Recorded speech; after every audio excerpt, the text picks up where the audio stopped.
Ancora problemi per Mario Balotelli. Il giocatore è nell'occhio del ciclone dalla partita contro il Verona, giocata il 3 novembre, durante la quale alcuni tifosi dell'Hellas gli avevano rivolto degli insulti razzisti. In seguito, il coordinatore di Forza Nuova del Nord Italia, Luca Castellini, che è anche capo della tifoseria degli Scaligeri, aveva dichiarato: Balotelli è italiano perché ha la cittadinanza, ma non potrà mai essere del tutto italiano. Il partito aveva anche scritto sui social ricordando che in un'occasione lo stesso Super Mario aveva dichiarato di sentirsi più africano che italiano. Ora Forza Nuova ha sferrato un nuovo attacco al giocatore del Brescia. Un gruppo di militanti, infatti, ha appeso ai cancelli dell'Allianz Stadium di Torino uno striscione con la scritta: Mario, hai ragione, sei africano.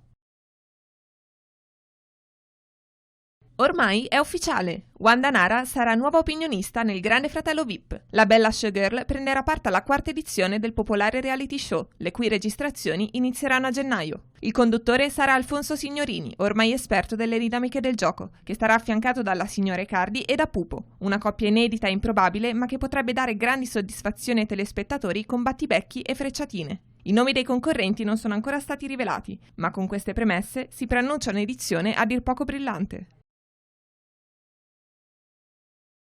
La classifica piange e il Milan cerca di correre i pari, studiando i possibili affari da mettere a segno nei prossimi mesi.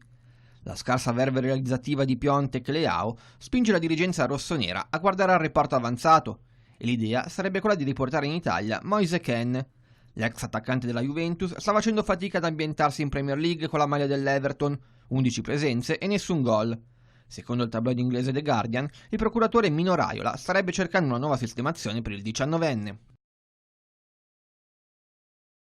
Grande successo a Oristano per l'ultimo appuntamento del Road Show della Lega Nazionale Dilettanti, che termina così le celebrazioni per i suoi 60 anni. Una festa animata soprattutto dai bambini delle scuole calcio locali e dalle ragazze delle due squadre femminili più importanti, la Torres e le padrone di casa dell'Oristano. Ospite d'onore Raja Nainggolan, il ninja, che con il suo Cagliari sta facendo rivivere ai tifosi sardi emozioni incredibili.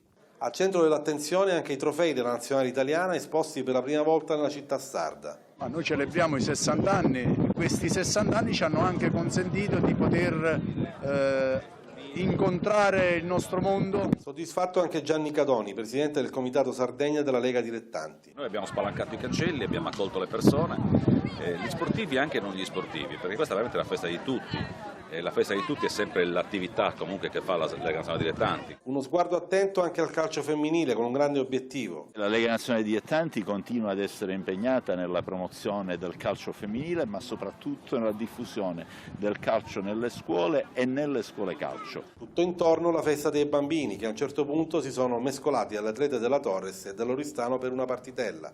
Non solo calcio giocato però, oltre a un tradizionale biliardino, c'erano numerose postazioni dedicate agli esports e ovviamente al calcio virtuale.